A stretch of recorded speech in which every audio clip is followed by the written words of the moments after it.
Sherman, and I want to talk more about the career that I'm going in for, and that's screenwriting, just author like, maybe directing, and being more educational with cross cultures and acting.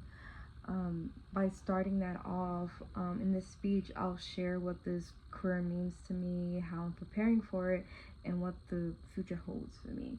The reason why I got into this was more like storytelling first. Like, I have like 7 years worth of journals that I've been writing since 13. I'll always get a gift from my parents growing up for a different journal, and since I've been 13, I've been writing about just storytelling and mixing in what's fiction and what's not fiction. And that's how I got started with just writing. And then the more I started with writing, I got more into movies and things like that. I would say the most inspirational thing that I got from it was from my grandpa, since he worked for MGM, and then my nephew, he's a screenwriter for Disney. So I'm like the only girl that's like going towards that career like they did, and I want to keep going even if I am the only girl there. Um, with growing into the noticing the different cultures and trying to be a cross culture writer just in the film industry, I educated myself with knowing outside of America's way of the American version of movies and TV shows, that I got into K-drama, Japanese dramas, and just Chinese dramas. Those are like all Asian countries things. And I was fascinated how different it was from America, and still over there in Asia, it's still semi-different in their culture and their traditions. So that's what inspired me to like, oh, I want to work there, I want to do everything. So when I came to CSUN, I started trying to minor in Asian American culture to be more self-aware of their backgrounds and what they've been through and their storytelling, and not just in America, because it's hard to even get by through the industry out here. You have to know a person to know a person, and that's what I realized. So I thought the best way for me to get out there and do more and have my career not just be based in America but across Asia. So I've been educating myself and even learning the language. Like, first I started off with Korean and learning a little bit, so when I go study abroad there, so I can just get more into it. Not just that, cross culture storytelling mixes languages or traditions, like I said, and bridging gaps between people.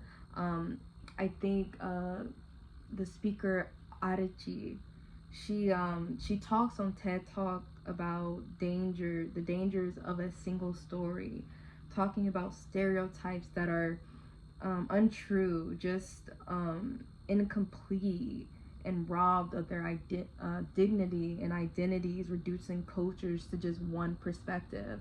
And I noticed that even in America, it's very like sometimes one-sided, or we don't get a lot of interracial couples on the screen and sharing that love. So that's also what I am. I am a romance drama writer and author.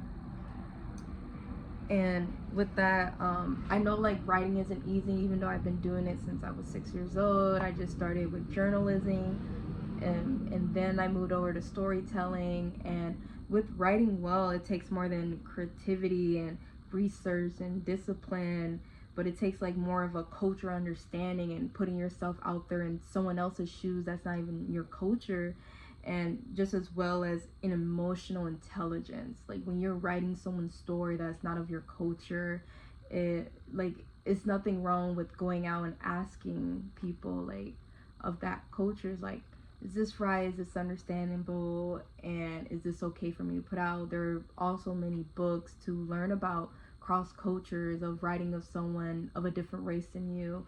So I've been also doing that research, just as well as 1T online.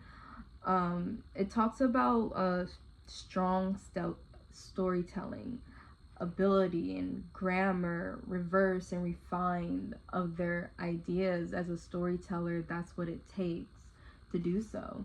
And I also took the human MEX personality, and it helped me find where I stand and what my personality, and it's INFJ, someone that's sympathetic and focused on helping others. And it helps me write my characters and get into their feelings and what they're going through, even though authors only get paid like $73K a year.